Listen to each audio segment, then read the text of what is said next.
நிகழ்தலையும் புகழ்தலையும் ஒரு முகமாய் கருதும்படி செவி உரைத்த முத்து குமரன் நீ வறுமையையும் வளமையையும் சமநிலையை உணரும்படி மதி கொடுத்த செல்வ குமரன் தடை 100 வந்தாலும் செயல் வெற்றி ஆக்கி தரும் தாராள குணம் கொண்டவன் நீ வலை வீசும் அறிவுக்கு தொலைவானவானாகி மாறாது அருள் செய்பவன் தீராத காதலோடு திருவடியை தொழுபவர்க்கு திரவியமே தருகின்றவன் நீ தாராள உள்ளமோடு தவக்கோலம் கொண்டு பெறும் தார்மீக பொருள் தந்தவன்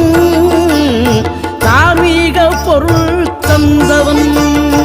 ஆறுபடை வீடும் அருள் வழங்கும் முருகா அருகே நீ ஓடோடிவா 2 முகம் ஜொலிக்க 2 கரங்கள்